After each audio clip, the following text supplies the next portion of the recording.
What's up, my brothers? All right, in this video, I'm going to talk to you about raising sons and daughters. There are some differences between raising boys and girls. Rarely gets talked about, but I'm going to cover that in this video. Let's hit the road and get started and have a chat about this.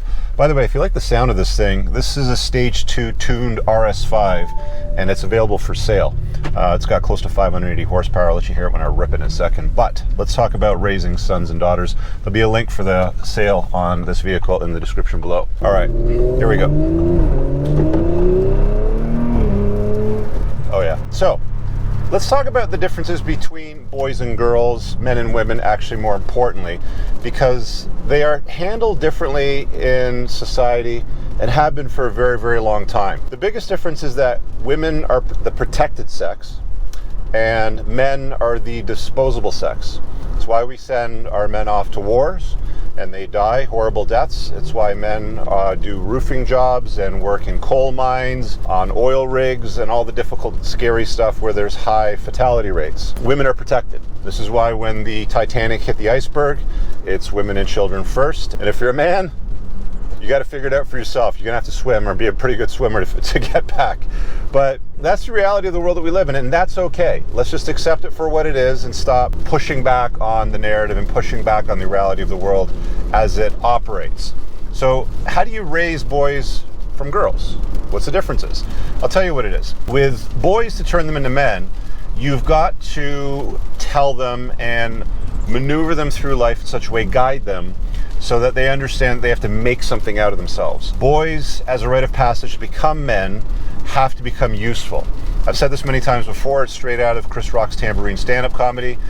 Nobody cares about men's struggles. Women wait at the finish line and they pick the winners. What Chris Rock actually says is men are only useful, essentially, when they provide value. Only women, children, and dogs are loved unconditionally. Men are only loved under the condition that they do something of use in the world.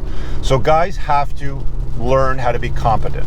They have to learn how to be valuable problem solvers, contributors to societies, and of course they're also disposable.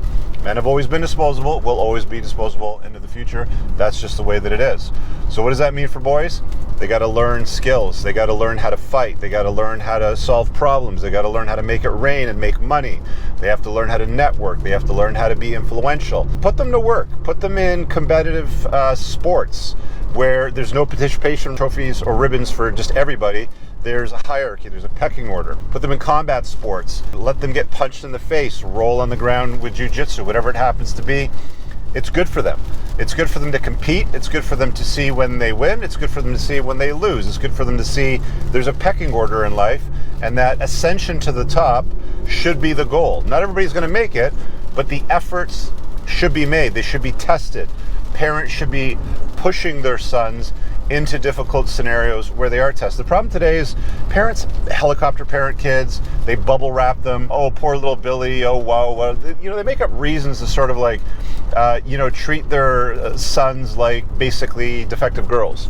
Now, the difference with girls, though, is because women are protected. A lot of the stuff that we hear women do today, and I'm going to be perfectly honest with you here, when we ask the gals on the Ladies Night podcast, what value do you bring to the table, you'll often hear them say things like, well, I've got my own house, I've got degrees, I've got my job, I've got it decorated well, I'm responsible.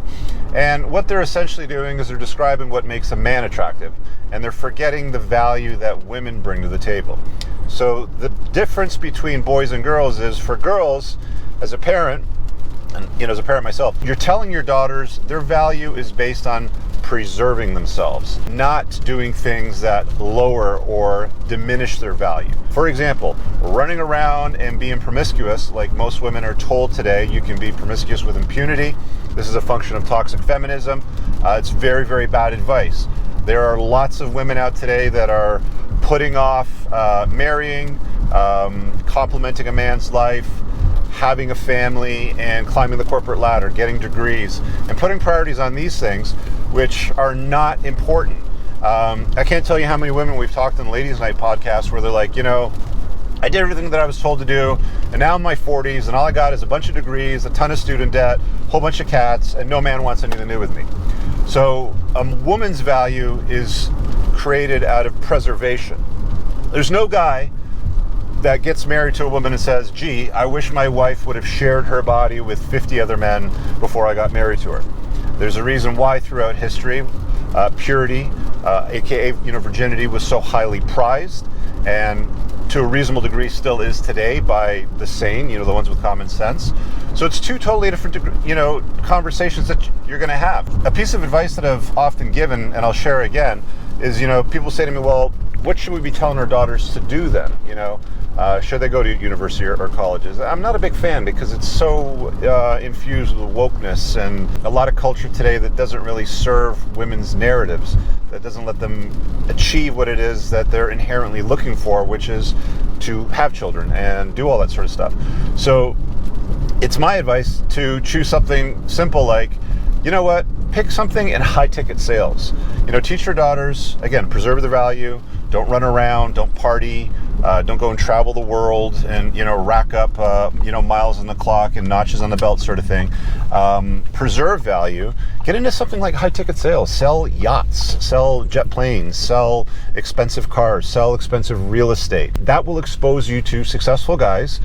Yes, arguably that will be, 5, 10, maybe 15 years older, but successful men that have done something with their life, that have created some value for themselves, and marry one of those guys and have their kids. That would be an excellent way for a woman to pursue a great option in her life, rather than sitting in school for several years, getting degrees, frame them in mahogany, put them on the wall, get another degree, being a boss girl, and really turning themselves into a terrible version of a man, which is why, we hear them, when you ask them, well, what value to bring to the table? Well, I'm very successful and responsible, and I have my own house and my own car and all these degrees and stuff. And it's like, that doesn't turn any guy on. There's no guy that I've ever met that's like, oh yeah, look at the degree on that girl. That's hot. Remember, women are beauty objects, men are success objects. Have those conversations with your kid in accordance to that, and you'll probably find they'll get so much more out of life. They'll get the results they want out of life a lot sooner. Now, I'm going to finish up on this note because I've covered really a lot of territory, but there's an hour-long private video in a classroom that I created on the school platform. And there's over 30 hours of video and a whole bunch of other content there actually beyond that, with a discussion board, weekly Zoom calls hosted by experts in area around finance, investing, crypto, self-care, nutrition, all this sort of stuff. So if that's of interest to you, pinned in the top comment below, there's a link to all that. Check it out. Sign up for the school right now. It's called the School of Unplugging. There's an explainer video there that sort of breaks down how it all works and the benefit that you get out of it. If you really like this video, you're going to love the shit that I got behind the paywall over there. It's a monthly subscription. We're building the biggest, most useful library for men in history over there. Go check it out. Hope you subscribe today. Peace. I don't ever slow up. No, I don't take shit. I got no love for the fake.